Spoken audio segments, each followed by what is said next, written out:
Assalamualaikum warahmatullahi wabarakatuh.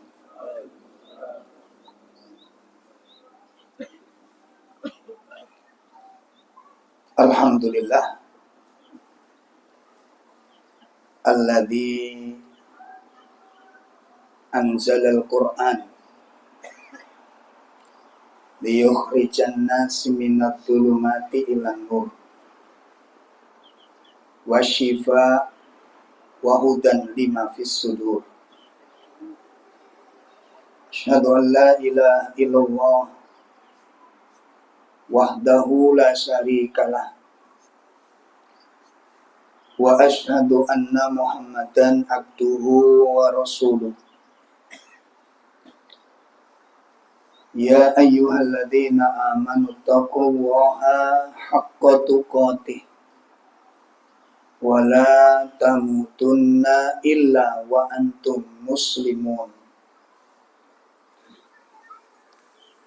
Ya ayyuhalladzina amanu taqullaha wa qulu qawlan sadida yuslih lakum a'malakum wa yaghfir lakum dhunubakum wa may yuti'illaha wa rasulahu faqad faza fawzan 'azima. Allahumma salli wa sallim wa barik ala nabiyyina Muhammadin wa ala alihi wa ashabihi wa man tabi'ahum bi ihsanin ila yaumiddin wa ba'd. Ikhwatul kiram, Bapak Ibu sekalian yang dimuliakan Allah Subhanahu wa taala. Alhamdulillah Allah mempertemukan kita di majelis yang mudah-mudahan Allah menambahkan satu kenikmatan kepada kenikmatan-kenikmatan yang lebih banyak dan lebih berkah. Dan semoga Allah senantiasa menjaga kita dari segala keburukan dan dari segala fitnah. Semoga Allah menolong kita dalam setiap ketaatan dan dalam setiap kebaikan. Satu nikmat itu membawa kepada nikmat yang lain. Apabila satu nikmat hilang, maka diikuti akan hilangnya nikmat-nikmat yang lain. Orang baru ngerti nilai dari suatu nikmat kalau nikmat itu diambil oleh Allah. Seperti hari ini, kita tidak bisa merasakan nikmatnya sehat sebagaimana yang dirasakan oleh saudara-saudara kita yang sedang berbaring lemah di rumah sakit. Ada di antara mereka yang terkena penyakit kanker. Saya yakin tidak ada ketenangan kecuali dengan iman yang benar. Apalagi kalau yang sakit kanker itu adalah anaknya. Sakit tumor yang dialami oleh pasangannya, yang harus bertahan, bersabar antara berharap dengan keputusasaan. Ilmu dan iman di sana dipertaruhkan. Antara ridho dengan putus asa. Antara sabar dengan marah. Itu bercampur di tempat tersebut. Ketika seseorang diambil sebuah kenikmatan yang namanya sehat. Kita bisa rasakan hal-hal seperti itu. Sekarang coba kalau kita bayangkan saudara kita yang diuji Allah dengan hal yang seperti itu. Ada yang kena tumor, ada yang kena kanker, ada yang jantung, insya Allah. Ada yang liver. Yang mereka tidak kumpul bersama rumah tangganya. Tidak tidur di rumahnya. beristirahat di rumah sakit antara menunggu kepastian kesembuhan atau kematian yang akan datang. Kita duduk di sini enak-enak aja, biasa-biasa aja. Makanya kalimat tahmid yang kita ucapkan itu harus dikaji. Kenapa ada kalimat alhamdulillah? Apa makna alhamdulillah? Alhamdulillah itu disebutkan oleh para ulama mengandung 3 pengertian. Yang pertama mengandung kata syukur. Kalimat syukur. Yang kedua kalimat ifna, pujian. Ada nilai memuji di situ. Yang ketiga adalah ungkapan terima kasih. Ya, cinta, maaf. Yang ketiga ada mengandung cinta, mahabbah. Itu terkandung di dalam kalimat tahmid. Ujian kita dengan ucapan alhamdulillah itu dirasakan betul. Sehat, kesempatan, luang yang luar biasa ini. Yang tentu ini hanya dirasakan oleh orang-orang yang sedang dapat ujian. Ya, bisa duduk dengan teman, sarapan pagi, makan, minum, biasa kita. Ketika sehat itu ada, orang nggak bisa merasakan nikmatnya.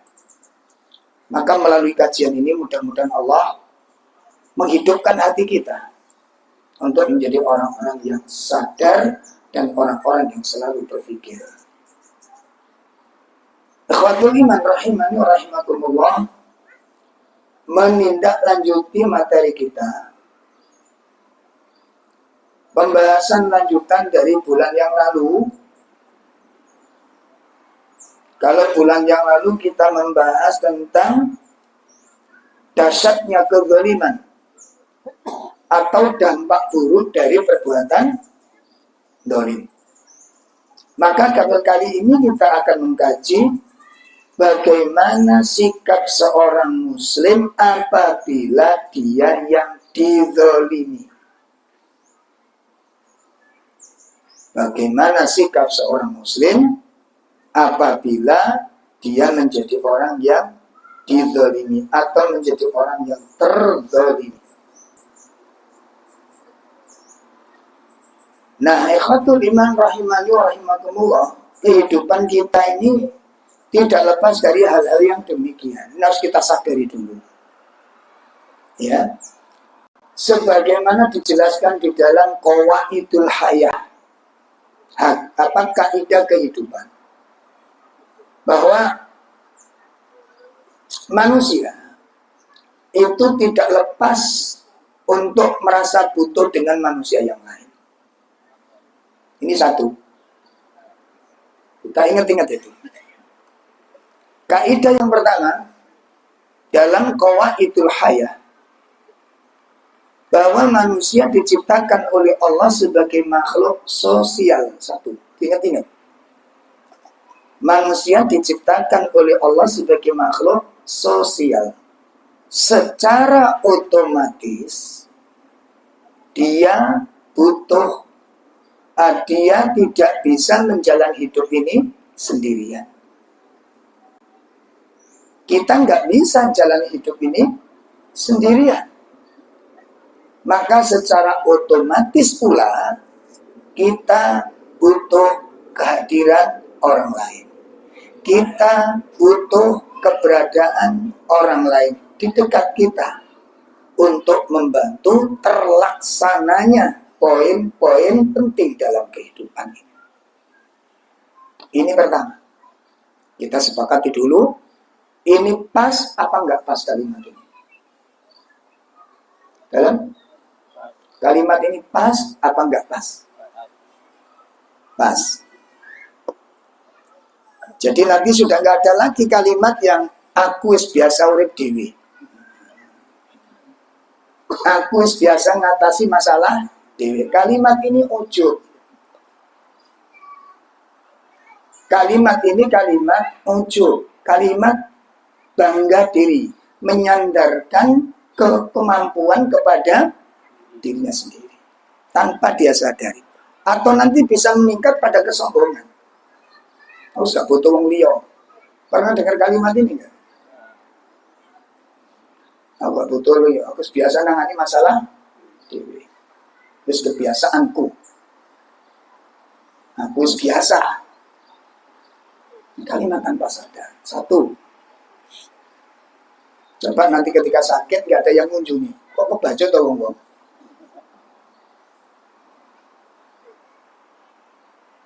Kok nemen wong-wong? Kemarin katanya udah biasa hidup sendiri. Sekarang minta disambangi. Lemah kita. Itu satu ya, ingat-ingat. Poin pertama. Manusia diciptakan Allah sebagai makhluk sosial, dia tidak bisa jalan hidup sendiri, dan otomatis dia butuh keberadaan orang lain yang ada di dekat dirinya. Satu. Yang kedua, qawaidul hayah, kaidah kehidupan. Yang kedua adalah manusia memiliki kultur, latar belakang, karakter yang berbeda. Manusia memiliki kultur, latar belakang, karakter yang berbeda. Cara berpikir yang berbeda. Kemampuan yang berbeda. Perbedaan-perbedaan ini yang kemudian memicu suatu problem ketika berkumpul. Suami istri, suami orang Medan, istri orang Jawa. Atau sebaliknya, istri orang Medan, suami orang Jawa. Kultur, karakter berbeda. Orang Jawa iku kakean nuwun sewu. Wong Jawa niku kakean nuwun sewu. Tinggal ngomong itu kalau main sepak bola itu arang nendang, digering itu. Gak ditendang-tendang. Lah orang Medan jarang giring, langsung tendang. Ini kumpul jadi satu. Berpotensi apa? Berpotensi apa? Konflik. Sangat berpotensi konflik. Lah disitulah ilmu hadir. Karena ilmu itu nanti penetralisir. Ilmu itu tasfiyah. Ilmu itu sebagai penetralisir, sebagai penjernih dari kekolotan yang dibawa oleh kultur dan latar belakang. Kan sering bilang, aku kan orang Medan. Gimana? Aku kan Surabaya. Bon, perhatikan. Itu kultur, itu karakter. Ya. Begitu dia masuk mengatakan, aku muslim, kena dia. Kenanya di mana? Boleh nggak syariat Islam ngomong kasar seperti itu? Kalau Anda kasar tadi bilang, aku wong Medan, aku wong Ambon, aku wong Surabaya, biasa wong Surabaya ngomong kasar. Oke, kalau dalam bidang ini oke, bebas dengan. Tapi begitu aku muslim, kena Anda. Kenapa? Islam tidak boleh ngomong kasar. Saya ketibaan ini. Aku orang Islam mas, tapi Surabaya ngomong. Tidak bisa. Surabaya mau kutuk tunduk pada keislamanmu. Kalau kamu bawa-bawa ke Surabayaanmu, mengalahkan keislamanmu, kamu belum dikatakan muslim dengan benar. Sambut dipahami ini. Atau TNI, kutuk tegas. Lihat. Seorang TNI, istrinya siput.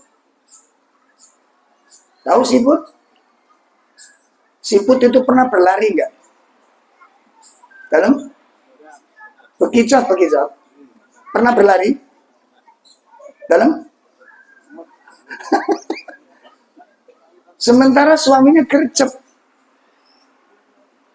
Potensi gitu loh. Nah, jamaah sekalian, maka ketika sudah kumpul yang namanya manusia itu sangat identik antara merugikan dan dirugikan. Antara dimenangkan atau dikalahkan. Antara terdolimi dan didolimi. Antara mendolimi dan terdolimi. Itu pasti akan terjadi. Itu pasti akan terjadi. Nah, kemarin sudah kita bahas ancaman bagi orang-orang yang dolim. Dampaknya mengerikan baik dunia maupun akhirat. Maka jangan sekali-kali ada niat sedikit pun untuk mendolimi. Ya. Jangan ada niat sedikit pun keinginan untuk merugikan. Jangan ada sedikit pun keinginan untuk menyakiti. Ya, kalau kita pakai standar, makanya tadi bilang, aku juga wangi kasar. Saya orang luar Jawa. Dalam hal kultur ke kabilah, kesukuan, mungkin Anda benar ngomong begitu. Tapi sudah begitu masuk seseorang muslim, ini tidak bisa dibenarkan. Karena Rasulullah SAW menyebutkan al-muslim man salimal muslimuna min lisanihi wa yadihi. Seorang muslim yang sejati itu adalah muslim-muslim yang lain. Seorang muslim yang lain itu selamat dari lisannya dan dari tangannya. Ya. Muslim sejati itu adalah muslim yang lain tidak tersakiti oleh lisannya dan tidak tersakiti oleh apa? Perbuatannya. Sehingga tidak ada seorang muslim pun yang berpikiran jernih, berilmu yang benar, bermanhaj yang benar, kemudian punya keinginan untuk menyakiti orang lain. Apalagi menyakiti orang-orang yang di sekitarnya yang sangat membantu kelancaran hidupnya. Nah, sekarang persoalannya yang tidak bisa dihindari adalah bagaimana pada saat kita terzalimi, apa yang harus kita lakukan? Karena tidak menutup kemungkinan, sudah kita bicara yang paling pendek saja, paling dekat, suami istri, orang tua anak, saudara dengan saudara, tetangga dengan tetangga, itu pasti terjadi konflik yang namanya al-dzulm ini. Ya. Nah, sekarang kita akan mengkaji langkah-langkah yang harus dilakukan sikap seorang muslim apabila dia berstatus sebagai orang yang terzalimi. Yang pertama adalah meyakini.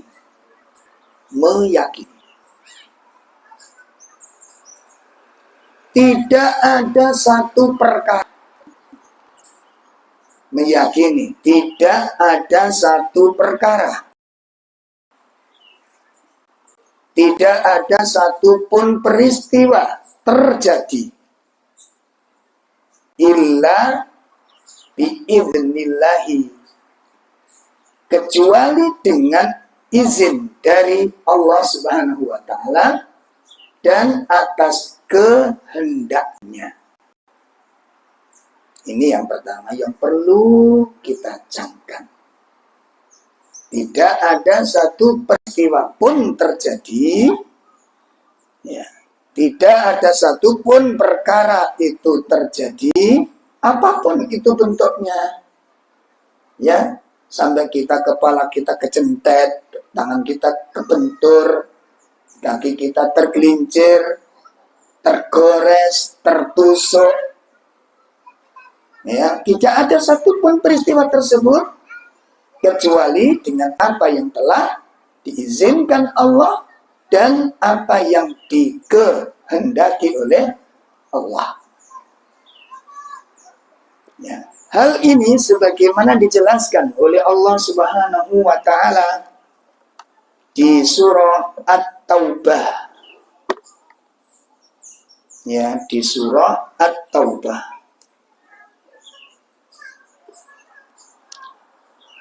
Surat At-Taubah pada ayat 51.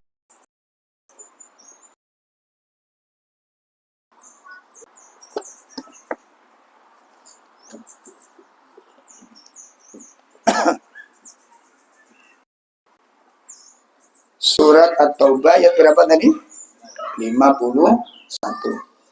A'udzu billahi minasyaitonir rajim. Qul lan yusibana illa ma kataballahu lana huwa maulana wa 'alallahi falyatawakkalul mu'minun. Ya. Katakanlah Muhammad, tidak akan menimpa kami melainkan apa yang telah ditetapkan Allah bagi kami. Dialah pelindung kami, dan hanya kepada Allah bertakwalah orang-orang yang beriman. Nah, ini berkaitan dengan ungkapan orang munafik kepada Nabi dan kaum muslimin. Jadi asbabun nuzul ayat ini berkaitan dengan ungkapan-ungkapan orang-orang munafik, ya, kepada Nabi dan kepada kaum muslimin. Apa yang diungkapkan oleh orang munafik bisa kita lihat di ayat sebelumnya, ayat 50. Allah berfirman, in tusibka hasanatun tasuhu wa in tusibka musibatun yaqulu qad akhadna amrona min qabl wa yatawallaw wa hum farihun. Jika engkau Muhammad mendapat kebaikan, mereka tidak senang. Tetapi jika engkau ditimpa bencana, mereka berkata, sungguh sejak semula kami telah berhati-hati, tidak pergi berperang, dan mereka berpaling dengan perasaan gembira. Jadi kalau ada orang munafik ketinggalan amal soleh senang, itu ciri munafik. Awas. Kalau dari sini nanti kita banyak yang kena ini. Ya. Jadi kalau dalam berislam, dalam beribadah, dia kok terhindar dari ketaatan, kehilangan ibadah, kehilangan ketaatan, kehilangan amal soleh, kok seneng? Kehilangan amal soleh, kok seneng? Itu tanda-tanda adanya kemunafikan di dalam hati. Maka orang-orang munafik begitu. Disebutkan di dalam ayat tersebut, jika engkau, hai Muhammad, mendapat kebaikan, yakni kemenangan waktu perang, orang-orang munafik itu sakit hati. Mereka nggak suka dengan kemenanganmu itu. Ya, akan tetapi jika ditimpa bencana, yakni kalah, mereka berkata, apa katanya? Sungguh sejak awal kami telah berhati-hati. Ya, kami sudah ada awal kami tidak ikut perang, dan mereka berpaling meninggalkan peperangan itu dengan perasaan gembira. Maka kalimat ini yang kemudian diperkuat oleh Allah kepada Nabi SAW. Sampaikan Muhammad kepada mereka. Kul, sampaikan kepada orang munafik. Lan yusibana illa ma kataballahu lana. Sampaikan kepada mereka, tidak ada satupun bencana, tidak akan menimpa kepada kami sesuatu pun, sekecil apapun, entah kelilipan, entah tertusuk duri, entah kejepit, entah tersenggol, entah tergores, tidak ada sedikit pun satu masalah menimpa kami, kecuali apa yang telah ditetapkan oleh Allah. Setiap kali kita hadapi seperti ini, rujuknya ke ayat ini, itu damai hati kita nanti. setiap ada peristiwa kita kembalikan seperti ayat ini, itu akan menenteramkan jiwa. Lan yusibana illa ma kataballahu lana. Makanya hidup ini kan nggak bisa kita setel begitu, Pak. Ya, hidup ini tidak bisa kita setel begitu, sesuai dengan keinginan kita. Akan terjadi peristiwa-peristiwa di luar apa yang kita akan, itu satu kepastian. Bon, dieling-eling lagi. Bikin program rumah tangga pasti banyak meleset dari yang seperti yang kita gambarkan. Bikin program apa lagi? Bikin acara apa lagi yang selalu persis dengan yang digambarkan.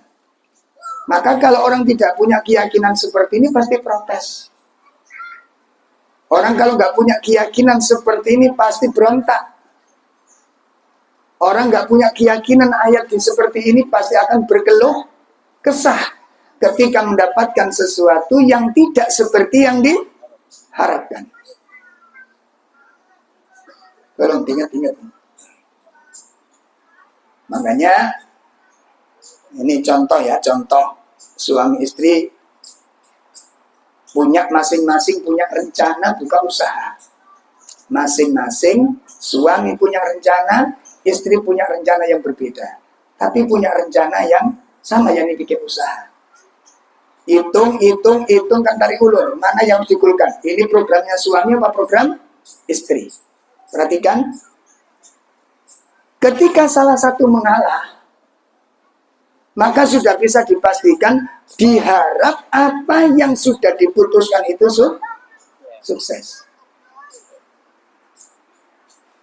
Akhirnya mengalahlah sang suami atau mengalahlah sang istri.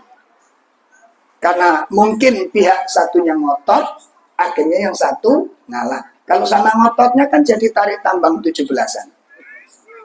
Betul demikian? Rumah tangga itu kan karena rame itu karena saling ngotot. Saling ngalah selesai cepat. Cuma kan sing gelem ngalah iki sapa kan. Ya, sing gelem ngalah iki sapa. Biasanya kalau tarik tambang dalam rumah tangga yang sering ngalah duluan siapa? Suami. Oh iya, kayaknya nggak punya istri dia.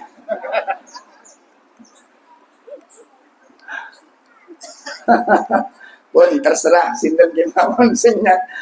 Ya, coba perhatikan dengan baik. Begitu mengalah, oke, aku tak kalahkan, sekarang ikuti program. Qadarullah jeglek. Seperti yang dikhawatirkan oleh suami. Jeglek bener. Nah, ketika terjadi kenjeglekan ini, apa yang keluar kata-kata dari suami? Maido atau mengembalikan ini tidak terjadi kecuali kehendak Allah. Kita kan sudah ikhtiar, kita juga sudah musyawarah. Dah, ayo dirubah. Berarti ayo dirubah ini. Itu kalimat yang keluar atau maitu. Yang paling banyak yang mana? Maitu. Oke. Alamat ini sudah berarti agak ramai ke depan. Ya benar. Sudah lama itu bisa digambarkan. Kekecewaan, ketidakpercayaan, dan tidak menutup kemungkinan ungkit.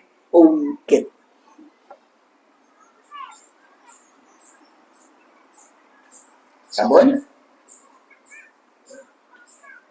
disinilah nggak berjalan.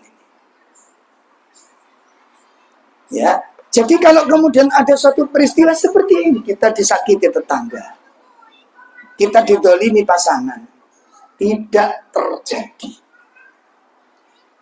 peristiwa apapun kecuali bimasya Allah wa biidznih. Semua itu terjadi atas kehendak dan izin dari Allah Subhanahu wa ta'ala. Dalil yang kedua, surat 57 ayat 22 dan ayat 23. Surat 57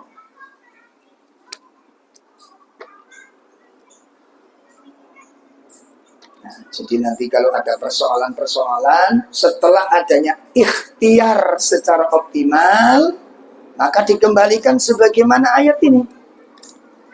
Ya jangan diungkit-ungkit lagi. Aku ingin lapis ngomong, sampai ngotot, nggak usah diomong. Karena itu hanya akan memperpanjang masalah dan memperkeruh pikiran. Sebab walaupun salah, orang itu kalau dimari dan disalah-salahkan, dia akan membela diri, Pak. Betul? Sebagaimana pengalaman-pengalaman wajah-wajah yang bermasalah ini. Seperti itu kehidupan ini. Walaupun salah, sudah salah. Itu nembok salah no. Itu nggak diem dia. Dia bangkit, membela diri, plus nyari kesalahan pasangannya. Itu pasti sudah. Makanya sudah terjadi. Ya, seperti nganter anak lewat mana? Lewat sana jangan gak macet. Enggak, kok darulah macet. Kira-kira ngembalikan ayat ini atau mah itu? Dan ini lo ngaji akidah. Lah gak cocok toh? Ayo tak takoni sampean. Wis direnok ojo dicuat, catet tetep. Dicatat tetep. Tapi jadikan itu karakter.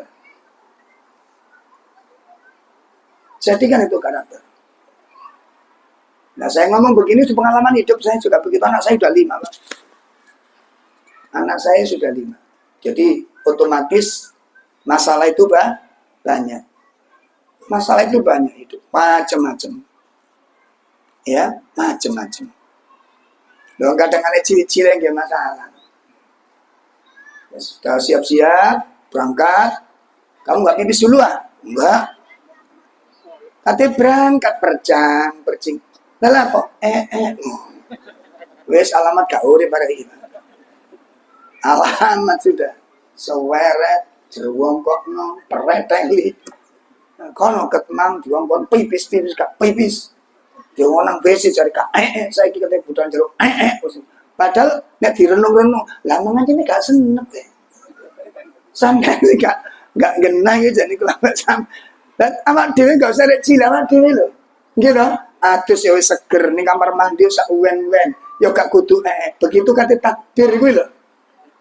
Iso senep gak karu-karuan. Pernah ngalami betul? Sering. Aku gangguan setan nih.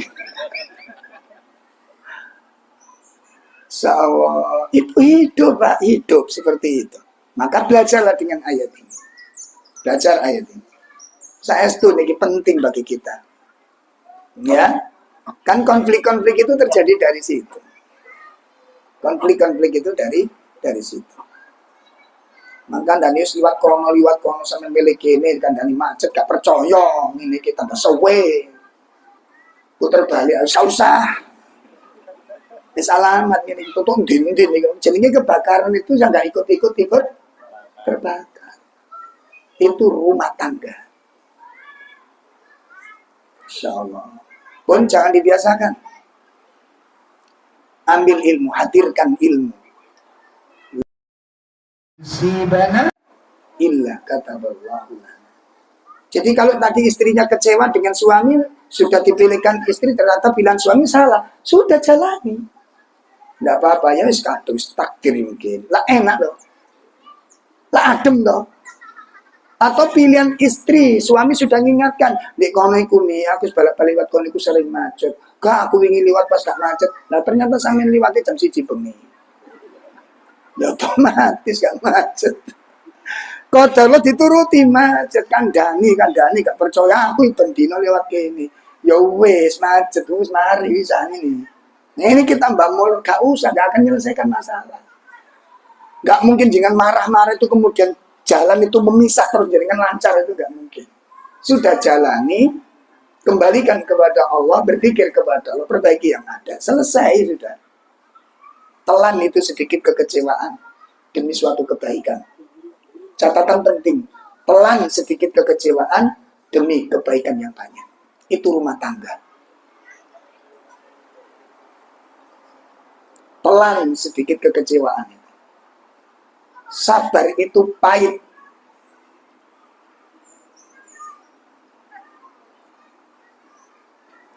Coba, ketika jenengan kecewa begitu, terus mendiamkan dan memaklumkan, terus berikhlas kepada Allah Ta'ala, tenang apa gumya? Tenang apa gumya? Tenang apa rame? Itu namanya sakinah. Berarti konsepnya apa sakinah ini? Apa? Konsep kok tenang. Sakinah itu tenang. Konsepnya apa? Menelan sedikit kekecewaan. Sampai mau tak menelan kekecewaan.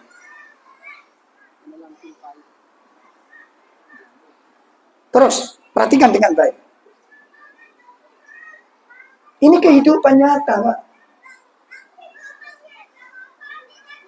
Ya. Ini kehidupan nyata. Dan kita dihadapkan oleh hal-hal seperti itu berulang dan berulang. Maka tadi saya katakan apa? Tancapkan sebagai karakter diri. Sehingga nanti sudah terbentuk karakter, apapun yang terjadi, nggak masalah. Kecewa dalam hidup itu udah biasa. Nggak cocok dengan bilang itu udah biasa. Persoalannya Anda persoalkan atau Anda ridho. Kalau Anda ridho berarti Anda siap menelan pahitnya kekecewaan. Dan itu yang disebut dengan kesabaran. Sakinah terbentuk. Sakinah itu bukan nggak ada masalah, Pak. Seperti apa acara walimah di tempat yang agak jauh. Iki lo, dikai map sama teman-teman, Kak, aku punya jalan terobosan. Qadarullah, sawasar-sasar tidak karu-karuan. Sampai acaranya mau selesai. Pun sampai di sana semua sudah kumpul, tinggal kita datang kelunu. Tanya sama temen lo, baru datang, mbok bojoku nggak playing. Pasti yang keluar begitu. Mana ilmunya? Mana catatan hadis sahih itu? Mana karaktermu? Mana akhlakmu? Mana kecerdasanmu? Mana pribadimu? Nggak mencerminkan orang-orang alim. Tidak mencerminkan orang-orang soleh. Wong gara-gara salah jalan saja digaplek-gaplek bojone. Enggak, saya ngomong aja. Terjadi apa enggak ini? Gak cocok karo badok sing gosong ini. Ngapunten saya harus omongkan ini. Gak cocok karo penampilan, gak cocok. Karakter, makanya saya akan rame. Jadikan ilmu itu karakter. Bukan hafalan hadis saja. Bun, tolong disampaikan baik-baik. Ini kehidupan soalnya. Saya ngomong begini kenapa sih? Di meja konsultasi saya itu, Pak. Sekarang ada berapa keluarga sudah di ujung tanduk perceraian. Orang ngaji sunnah semua. Hancur omong bahasa. Bahasanya yang rusak itu. Itu jadi PR saya terakhir. Saya SD. Tekun, kajian itu tekun, Pak. Kok punya kalimat-kalimat yang mengerikan dari mana ini? Terus ngaji ini kami kita denger ngaji ku laopo ngono lho. Akhlaknya suami kepada istri, orang tua pada anak, nggak mencerminkan Quran sama sekali. Jauh dengan ajaran Quran. Apalagi dianjurkan ini mengikuti mana salaf. Salafnya sopo sama meloi, salaf sing ndi? Sing Abu Bakar, Abu Jahal.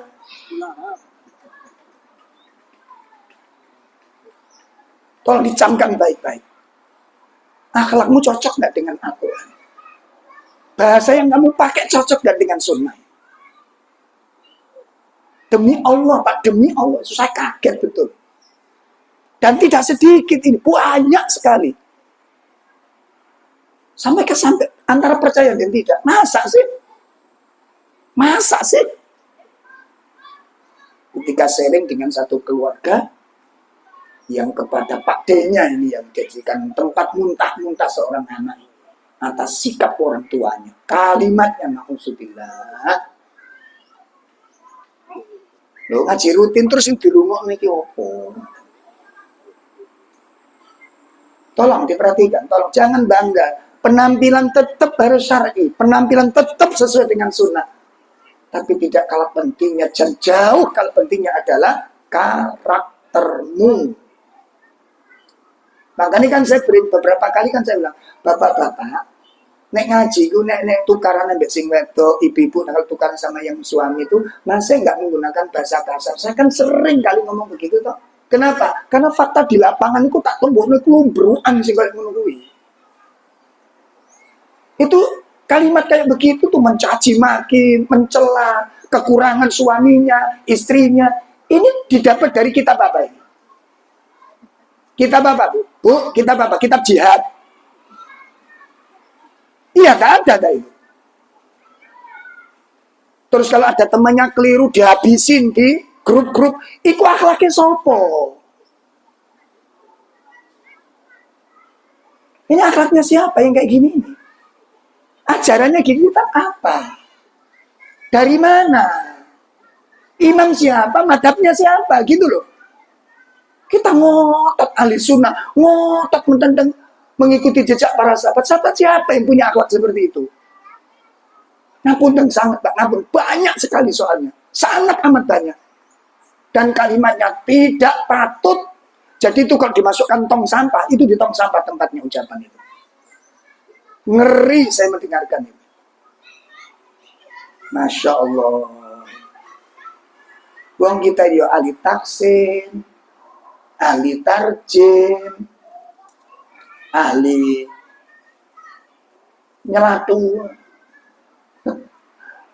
Ini dari mana kita dapat ilmu kayak gitu itu loh. Terus misi kita dalam duduk di majelis, nyatet dalil riwayat ini sahih apa enggak, itu misinya apa? Ayo, misinya apa? Makanya berkali-kali saya sampaikan, jadikan itu karakter. Sambung ya. Nah, sekarang kita lihat surat 5722, silakan langsung dibaca. Setiap bencana yang menimpa di bumi dan yang menimpa dirimu sendiri, semuanya telah tertulis dalam kitab Lauhul Mahfuz. Iya. Belum kami mewujudkannya. Sungguh yang demikian itu mudah bagi Allah. Meyakini tidak ada satu peristiwa, tidak ada satu bencana kecuali sudah ditetapkan oleh Allah. Jadi nanti kalau ada hal-hal yang memang mengecewakan dan itu memang boleh ditoleransi, maka toleransilah. Tidak setiap yang mengecewakan itu harus berakhir dengan pertengkaran. Saya ulangi. Ngapunten Pak ya, ngapunten sangat. Saya sedikit ngasih bocoran. Saya dulu kalau ngaji Pak, ngeten iki tak catet Pak. Saya enggak menilai. Akhirnya balik mana asal karakter ini. Kalau saya dulu catet. Kenapa? Karena besok itu ditagih sama Ustaz. Saya dulu gitu ngajinya. Saya terang ini. Loh kok kayak gitu kan ini. Kesimpulan itu. Justru kesimpulan itu yang akan jadikan karakter nanti. Inilah di antara kekurangan-kekurangan kita, kurang memuliakan ilmu.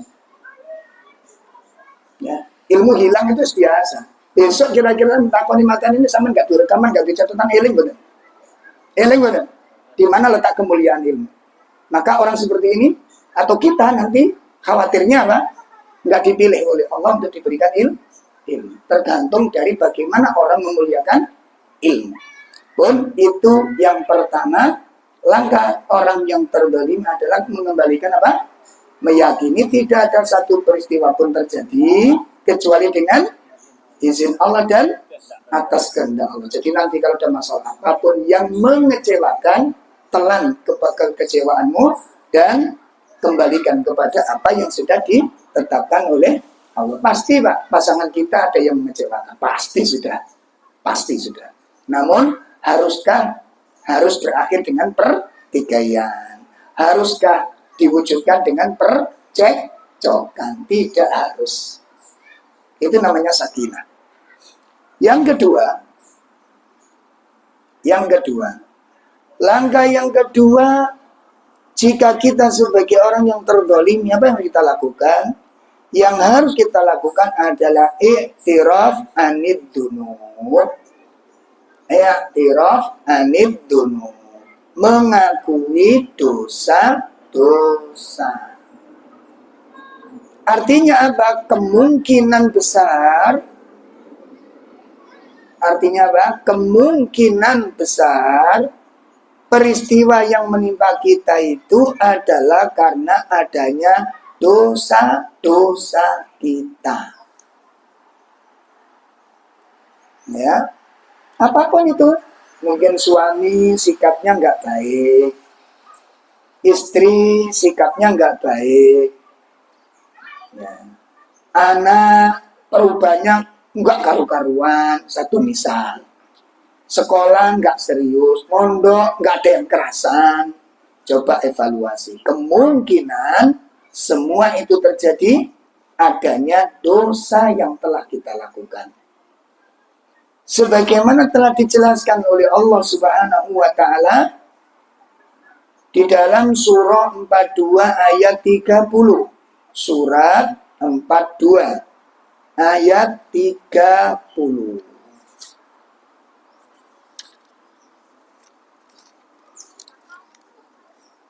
Wa ma asabakum min musibatin fabima kasabat aydikum wa yafu an katsir. Dan musibah apapun yang menimpa kamu adalah karena perbuatan tanganmu sendiri. Dan Allah memaafkan banyak dari kesalahan-kesalahanmu. Para ulama menjelaskan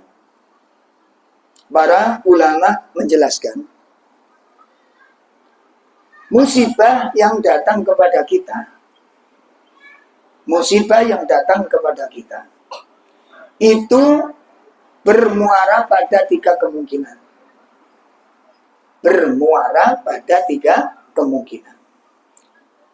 Kemungkinan pertama, bahwa apa yang sedang terjadi dari hal-hal yang tidak kita suka itu sebagai bentuk ujian keimanan. Satu, kemungkinan apa tadi? Sebagai bentuk ujian dalam keimanan. Allah berfirman surat 29 ayat 2 dan ayat 3. Ahasiban nas ayyusraku ayyakulu amanna wa hum la yuftanun.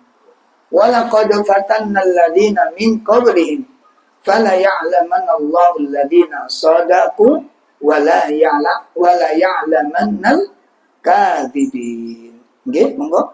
Apakah manusia mengira bahwa mereka akan dibiarkan hanya dengan mengatakan kami telah beriman dan mereka tidak diuji?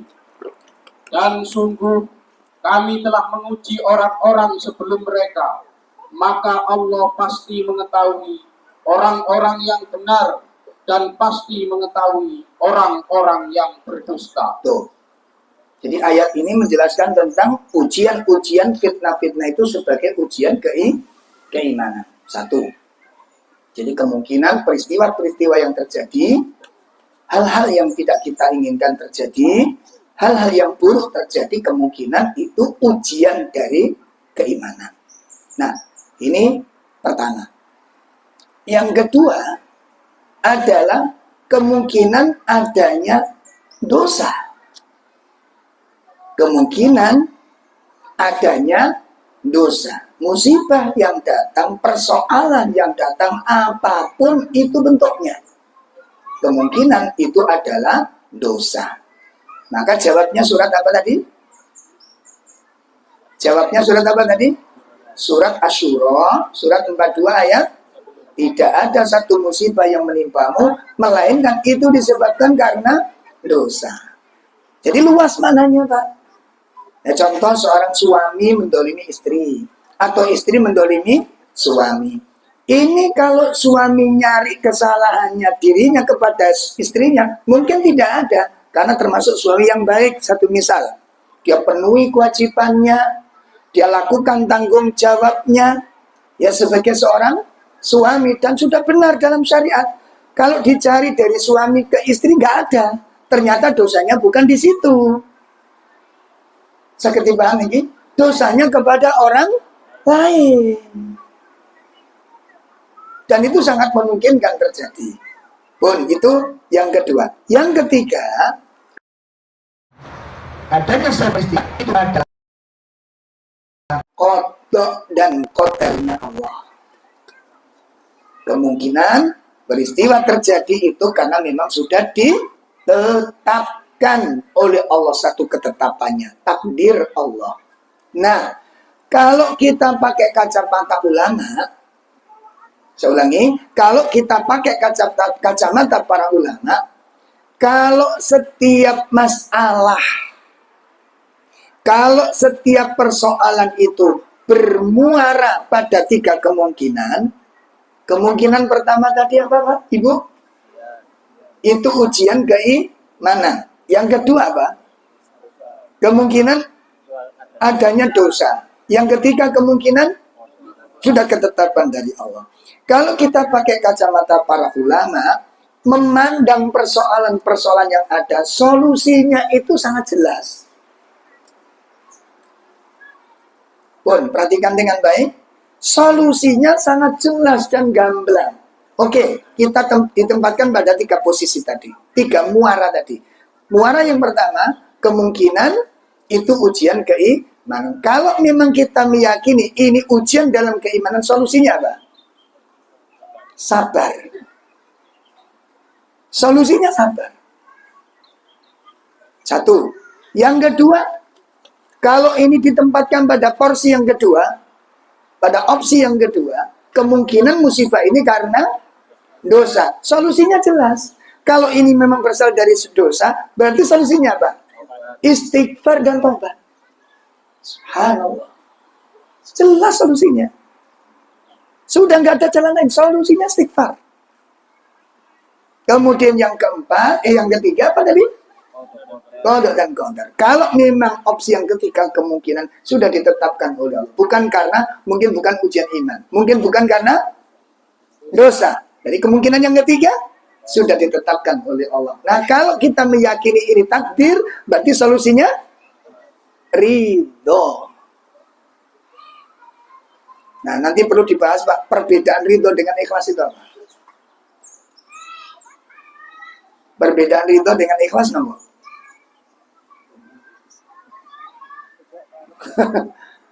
Wis aja ditakoni ta, iki beban wis akeh. Ridho itu menerima pemberian. Ikhlas melakukan sesuatu. Kamu jelas? Jadi kalau ridho itu menerima apa yang dia dapatkan. Ya, menerima apa yang dia peroleh. Itu ridho. Ikhlas ketika melakukan sesuatu, memberi, berbuat, ya, itu dibutuhkan apa? Keikhlasan. Kalau menerima sesuatu dibutuhkan keridhaan. Memang agak mirip, Pak, sama dengan ujub dengan sombong. Nah, ya, ujub dengan sombong itu mirip. Sama dengan bakhil dengan pelit. Itu mirip, tapi beda. Definisinya beda. Baik, ya.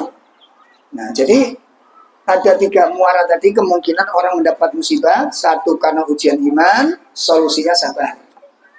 Kemudian yang kedua kemungkinan adanya dosa, solusinya taubat dan beristighfar. Kemudian yang ketiga adanya ketentuan dan takdir Allah, maka solusinya adalah ridho terhadap apa yang ditakdirkan oleh Allah.